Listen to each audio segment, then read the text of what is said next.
So welcome to you all in my YouTube channel. हमारा आज का वीडियो रहने वाला है क्लास 10th का topic metal and non metal. तो चलिए स्टार्ट करते हैं। सबसे पहले इंट्रोडक्शन। एलिमेंट्स को हम क्लासीफाई करते हैं एज अ मेटल और अ नॉन मेटल। किसके बेसिस पे? उनकी प्रॉपर्टीज़ के बेसिस पे। तो जैसे कुछ मेटल्स हैं iron, aluminium, silver and copper, ये कुछ मेटल्स हैं। और नॉन मेटल्स हैं जैसे hydrogen, nitrogen, sulphur and oxygen. अब मेटल और नॉन मेटल, अब इनकी क्या क्या प्रॉपर्टीज होती है? सबसे पहले ये प्रॉपर्टीज है मेटल एंड नॉन मेटल। लस्टर्स, इनमें क्या होती है? चमक होती है। लस्टर में चमक। तो metals have shiny surface. Metal का सरफेस क्या होता है? शाइनी होता है। Whereas in non metal they do not have shiny surface. इनका सरफेस शाइनी नहीं होता है। लेकिन इनमें आयोडीन है, ये एक्सेप्शन देता है। ये एक नॉन मेटल होके भी शाइनी होता है। सेकेंड है hardness. They are generally hard, ये हार्ड होते हैं। लेकिन यहाँ पे एक्सेप्शन है, जैसे सोडियम, लिथियम, पोटेशियम, ये सॉफ्ट होते हैं, इनको हम नाइफ से भी काट सकते हैं। नॉन मेटल ये जनरली क्या होता है? सॉफ्ट होता है। पर जो यहाँ डायमंड है ये हार्डेस्ट नेचुरल सब्सटेंस है। उसके बाद इसकी स्टेट्स, जो मेटल्स हैं वो जनरली सॉलिड में एग्जिस्ट करते हैं, पर जो मर्करी है वो क्या है? वो लिक्विड में एग्जिस्ट करता है, जो हमारे थर्मोमीटर में होता है। ये जो नॉन मेटल होता है ये सॉलिड और गैशियस के उसमें रहते हैं, लेकिन यहाँ पे कोई एक्सेप्शन हो जाता है, ब्रोमीन। उसके बाद है मेलिएबिलिटी। मेलिएबिलिटी मीन्स क्या होता है? ये एक प्रॉपर्टी होती है और ये पूछी भी जाती है, यानी हम किसी भी मेटल को पीट पीट के, मतलब उसको बीट कर करके उसको एक थिन शीट में चेंज कर सकते हैं। तो ये मेलिएबिलिटी होती है। अब जो हमारे जो गोल्ड और सिल्वर, ये क्या होता है? मोस्ट मेलेबल होते हैं, क्योंकि इनसे हम जो ऑर्नामेंट्स बनाते हैं वो क्या होता है? पतले पतले तार के रूप में जाके बनाए जाते हैं। उनको बहुत ज़्यादा क्या किया जाता है, मतलब जैसे बिस्किट होता है सोने का या सिल्वर का, उसको बहुत पतला पतला किया जाता है, उसको पीट पीट के और क्या बनाया जाता है? हमारे ऑर्नामेंट्स बनाए जाते हैं। जबकि जो नॉन मेटल्स होता है वो नॉन मेलेबल होता है। डक्टिलिटी क्या होता है? हम किसी भी मेटल को ड्रॉन कर सकते हैं थिन वायर में, यानी उसको पतले से वायर में चेंज कर सकते हैं। जो मेटल होता है वो डक्टाइल होता है, जबकि जो नॉन मेटल होते हैं वो नॉन डक्टाइल होते हैं। Conductor of heat and electricity. जो मेटल होते हैं वो गुड कंडक्टर होते हैं हीट के और इलेक्ट्रिसिटी के। जो एजी एंड एयू ये बेस्ट कंडक्टर होते हैं हीट के। और जो लेड और मरकरी है ये पुअर कंडक्टर होते हैं हीट के। Non metal are poor conductor of heat and electricity. यहाँ भी एक्सेप्शन क्या होता है? ग्रेफाइट। उसके बाद से डेंसिटी। जो हमारे मेटल्स होते हैं उनकी डेंसिटी हाई होती है और उनका हाई मेल्टिंग पॉइंट होता है। यहाँ पे एक्सेप्शन आता है सोडियम एंड पोटेशियम। जबकि वेरेज जो हमारे नॉन मेटल होते हैं उनकी डेंसिटी क्या होती है? लो होती है और लो मेल्टिंग पॉइंट होती है। ये सोनोरियस होता है। सोनोरियस यानी इनको अगर हम पीटेंगे तो ये क्या होती है? इनसे कुछ साउंड निकलती है। लेकिन जो नॉन मेटल होते हैं वो नॉन सोनोरियस होता है। उसके बाद से ऑक्साइड्स होते हैं। जो हमारे नॉन मेटल होते हैं उनके ऑक्साइड्स बेसिक होते हैं नेचर में। जबकि जो हमारे मेटल नॉन मेटल होते हैं इनके क्या होते हैं? एसिडिक होते हैं नेचर में। अब आगे बढ़ते हैं। अब कुछ केमिकल प्रॉपर्टीज़ हैं नॉन मेटल की। तो सबसे पहले रिएक्शन ऑफ मेटल। यहाँ पे को जो हम करेंगे केमिकल प्रॉपर्टीज़ करेंगे मेटल की। तो reaction of metal with air, जब हम किसी भी मेटल की रिएक्शन एयर के साथ करते हैं तो वो क्या बनाता है? Metal oxide. ये जो कोरोजन होता है वो भी यही है, एक लेयर बना देता है। जैसे कॉपर के साथ O2 आएगा तो Cu कॉपर ऑक्साइड बना देगा, एल्यूमिनियम ऑक्साइड बना देगा, मैग्नीशियम ऑक्साइड बना देगा।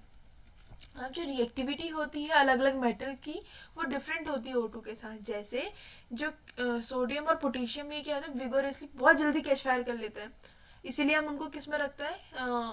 इमर्स यानी डुबाए रखते हैं केरोसिन में। क्यों? अभी आप आगे देखेंगे रिएक्टिविटी सीरीज, ये क्या होता है? टॉप में होता है रिएक्टिविटी सीरीज के। तो ये बहुत ज़्यादा क्या होता है? रिएक्टिव होता है। अब surface of MgAl and Zn and Pb are cover with thin layer of oxide. इनके सरफेस को हम थिन लेयर ऑक्साइड से कवर करके रखते हैं, क्योंकि जो उसको फर्दर ऑक्सीडेशन से बचाता है। अब जो Fe है does not burn on heating but iron filling burn vigorously. यानी जो हमारा आयरन है वो जलता नहीं है हीट करने में, पर जो आयरन फिलिंग है यानी उसके जो टुकड़े कर दिए जाए तो वो जल जाता है। Copper does not burn but is coated with black copper oxide. Copper burn नहीं होता है पर उसको कोट हम किससे करते हैं? कॉपर ऑक्साइड से। और जो AgNAu है, सिल्वर एंड गोल्ड है, ये रिएक्ट नहीं करते हैं, तभी तो हम इसको पहनते हैं। अब उसके बाद है एम्फोटेरिक ऑक्साइड। एम्फोटेरिक ऑक्साइड होते क्या है? Metal oxide which react with both, ऐसे मेटल ऑक्साइड जो एसिड्स के साथ भी रिएक्शन करके और बेस के साथ भी रिएक्शन करके सॉल्ट और वाटर देते हैं, वो होता है एम्फोटेरिक ऑक्साइड। दोबारा सुन लीजिए, मेटल ऑक्साइड्स वो होते हैं जो एसिड्स के साथ भी और बेस के साथ भी रिएक्शन करके क्या करता है, सॉल्ट और वाटर देता है। जैसे न्यूट्रलाइजेशन रिएक्शन था, acid plus base that gives salt plus water, तो ये ऐसे मेटल ऑक्साइड होता है। तो यहाँ पे इसने किसके साथ रिएक्शन कर ली, एसिड के साथ, और यहाँ पे इसने किसके साथ रिएक्शन कर ली, बेस के साथ। दोनों में ही सॉल्ट और वाटर हमें देंगे।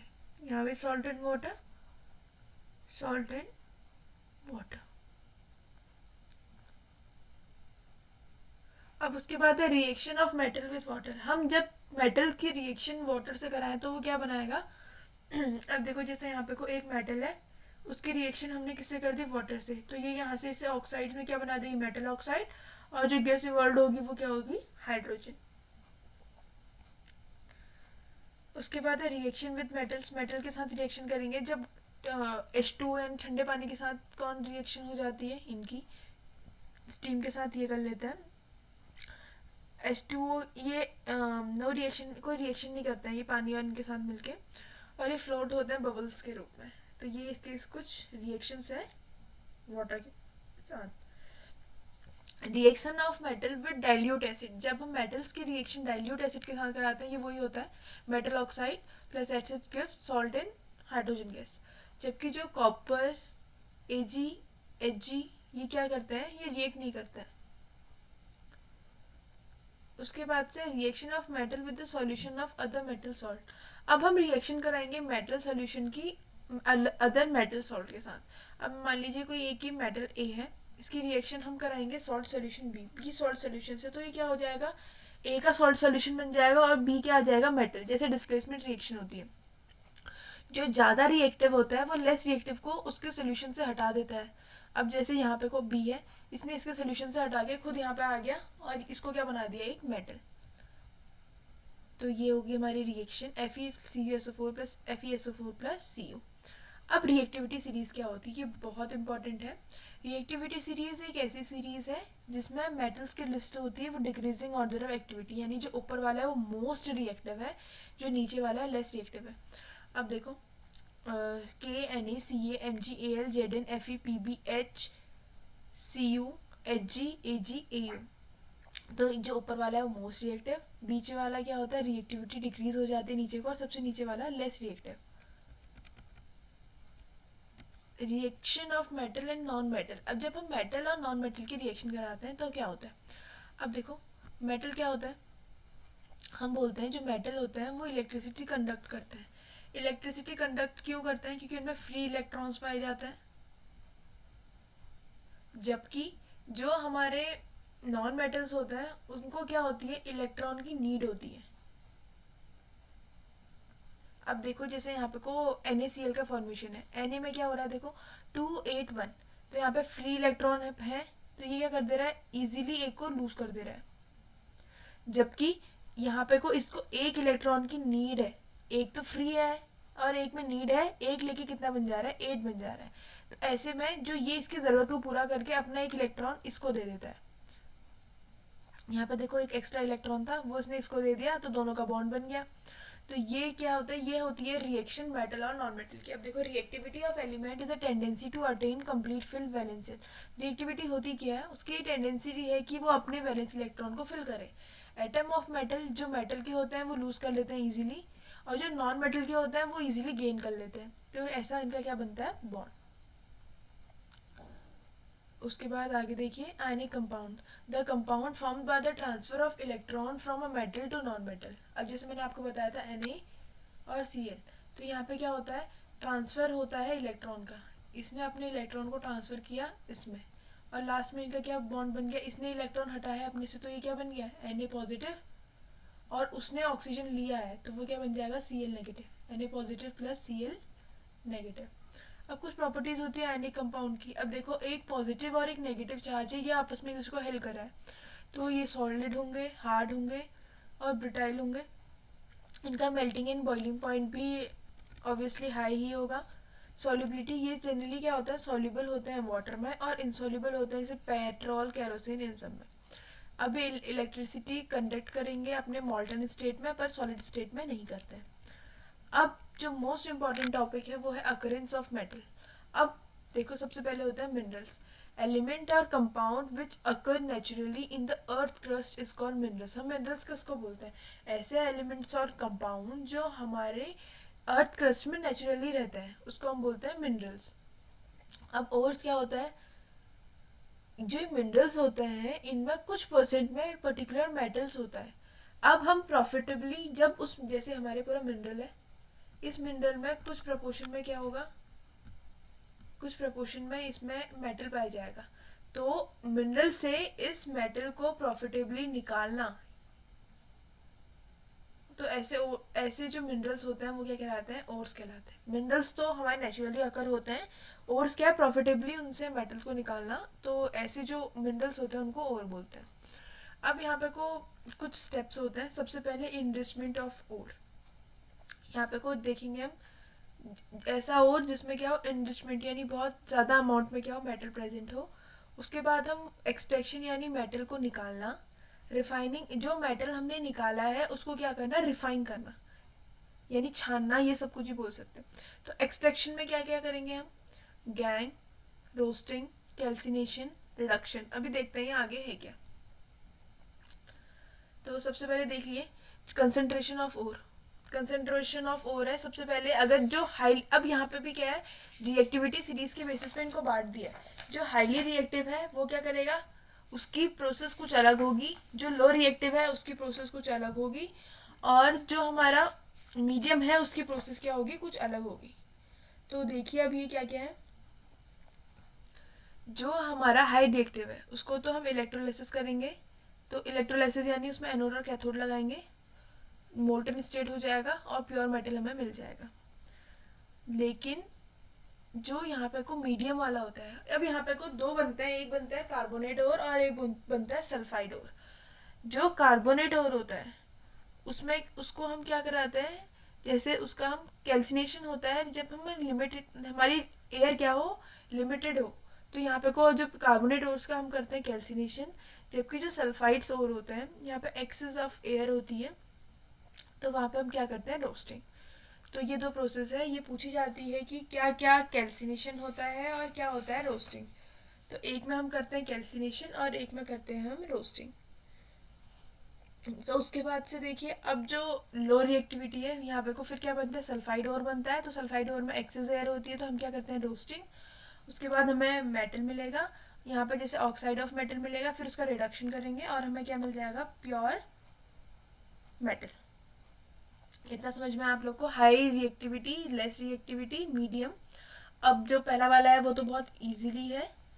उसके बाद से दूसरे वाले में हम कैल्सिनेशन और रोस्टिंग करते हैं। कैल्सिनेशन और रोस्टिंग दोनों प्रोसेस है जिनको हम यूज़ करते हैं, that use heat to extract metal from the ओर।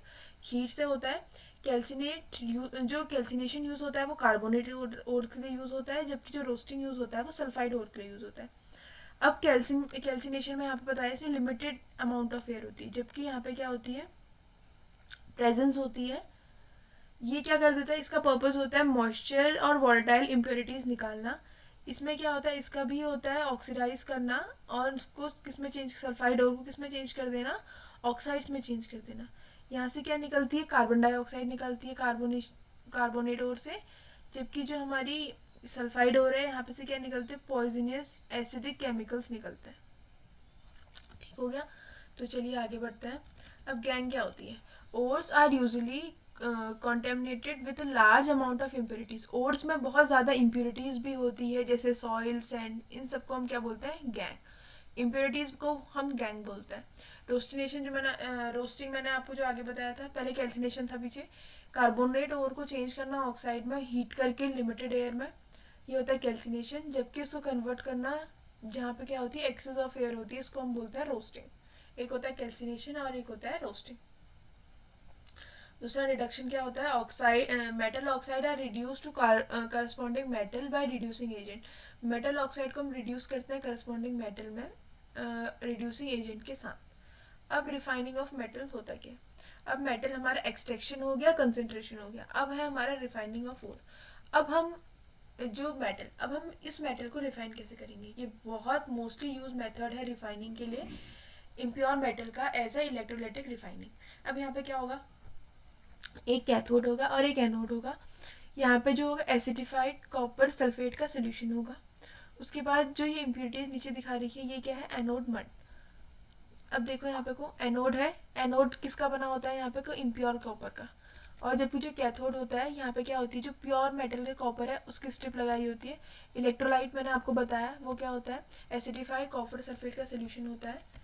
जैसे ही हम करंट पास करेंगे इलेक्ट्रोलाइट से, जो इम्प्योर मेटल होगा वो फ्रॉम एनोड से वो डिजोल्व हो जाएगा किसमें, इलेक्ट्रोड में। और उतने ही इक्विवेलेंट अमाउंट का जो प्योर मेटल है वो भी डिपॉजिट होगा कहाँ पे को, कैथोड में। तो इसी प्रोसेस से क्या होगा, देखो जो इंसॉल्युबल इम्प्योरिटीज होगी वो नीचे आ जाएगी एनोड मड के उसमें, देखो। और जो हमारा, और जो ये एनोड मड कहलाएगा, और जो हमारा प्योर होगा वो उसको क्या हम कर लेंगे, वो रिफाइन हो जाएगा। अब कोरोजन क्या होता है, सरफेस ऑफ सब मेटल, कुछ मेटल की सरफेस क्या हो जाती है, कोरोइड हो जाती है जब वो मॉइस्ट या एयर में बहुत टाइम तक रहती है, तो उसको हम कोरोजन बोलते हैं। जैसे सिल्वर भी ब्लैक हो जाता है जब वो एयर में रहता है, रिएक्ट करता है वो एयर के साथ। कॉपर भी जब मॉइस्ट कार्बन डाइऑक्साइड और एयर के साथ रिएक्ट करता है तो वो क्या बनाता है, कॉपर कार्बोनेट बनाता है। आयरन जब एक्सपोर्ट होता है मॉइस्चर एयर में तो वो भी एक ब्राउन लेयर या रस्ट जिसको हम बोलते हैं। अब इसको हम प्रिवेंशन कैसे कर सकते हैं, पेंट कर सकते हैं, ऑयल कर सकते हैं, ग्रीजिंग कर सकते हैं। गैल्वेनाइजेशन क्या होता है, एक ऐसी मेथड होती है जिसमें स्टील और आयरन को हम प्रोटेक्ट कर देते हैं उसमें एक जिंक की लेयर लगा के, तो इसको हम क्या बोलते हैं, गैल्वेनाइजेशन। अब एलॉय क्या होता है, अगर एलॉय एक ऐसा होमोजीनियस मिक्सचर होता है जिसमें सिर्फ एक ही मेटल नहीं होता है, कुछ दो से एक से ज़्यादा मेटल या नॉन मेटल हो सकते हैं। जैसे आयरन, इसमें कुछ कार्बन होता है वो उसको स्ट्रॉन्ग बनाता है, स्टील में आयरन और निकल है। ये ऐसा क्यों बनाते हैं, अगर एक सिंपल एक ही मेटल है तो वो इजीली कोरोइड हो जाएगा। एलॉय में क्या होता है, दो होते हैं तो वो इजीली कोरोइड नहीं हो पाते। जैसे ब्रेस बना होता है हमारा कॉपर और जिंक का, ये पूछा भी जाता है। ब्रॉन्ज बना होता है कॉपर और टिन का। सॉल्डर बना होता है हमारा लेड और टिन का। और अम्लगम क्या होता है, ये एकदम मेटल होता है, one of the metal is mercury Hg। तो ये था हमारा आज का कंप्लीट टॉपिक। होप सो आप लोग को समझ में आया होगा, और आपको अगर इसकी PDF चाहिए तो आप कमेंट सेक्शन में राइट कर सकते हैं। So thanks for watching, bye bye.